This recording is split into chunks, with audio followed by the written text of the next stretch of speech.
Hello friends, welcome to your study channel. তোমাদের জন্য আজকে আবার একটা আপডেট নিয়ে চলে এসেছি। অবশ্যই ভিডিওটা তোমরা প্রথম থেকে শেষ পর্যন্ত দেখতে থাকবে।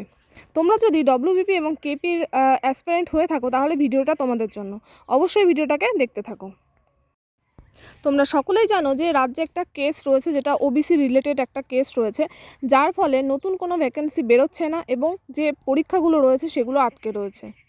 এই একটিমাত্র কেসের জন্য তোমাদের পুরো পরীক্ষাগুলো আটকে রয়েছে, পরীক্ষাগুলো হচ্ছে না, নিউ রিক্রুটমেন্ট বেরোচ্ছে না।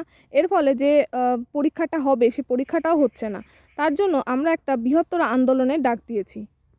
আগামী 23 সেপ্টেম্বর অর্থাৎ মঙ্গলবার শিয়ালদা স্টেশন সংলগ্ন এলাকায় একটা মিছিল হবে, যেটা শান্তিপূর্ণ একটা আন্দোলন হবে। এখানে কোনো সশস্ত্র আন্দোলন নয়, এটা আমাদের দাবি দাবা আমরা জানাবো, যেটা এখানে কোনো রকম রাজনৈতিক দল বা কোনো রাজনৈতিক দলের নেতারা যুক্ত থাকবেন না। সমগ্রভাবে এটা একটি ছাত্র আন্দোলন হবে, আমাদের ছাত্র সমাজ এর মধ্যে থাকবে।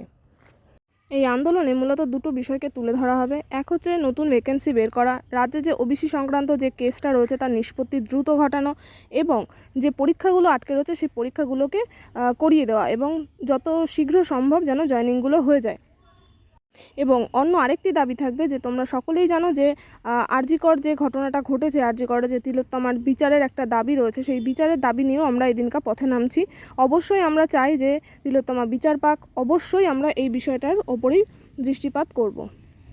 অবশ্যই তাদের সকলকে ধন্যবাদ যারা এই মিছিলে আসো, প্রত্যেকবার এই মিছিলকে আন্দোলনকে সাফল্য দাও, এবং তোমাদের এবারও স্বাগত জানাই। অবশ্যই তোমরা সকলে আসো এবং তোমাদের বন্ধুদের মধ্যে এই বিষয়টাকে শেয়ার করে দাও যে 23 সেপ্টেম্বর অর্থাৎ মঙ্গলবার শিয়ালদাহে একটি আন্দোলন রয়েছে, যেটি সম্পূর্ণভাবে একটি ছাত্র আন্দোলন। অবশ্যই আমাদের অ্যাসপিরেন্টদের দাবি নিয়ে সেখানে আন্দোলন করা হবে, তো সকলে অবশ্যই এই আন্দোলনে যোগ দিও।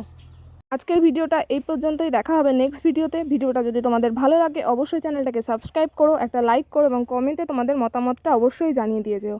এবং দেখা হচ্ছে 3 তারিখ শিয়ালদায়। ধন্যবাদ।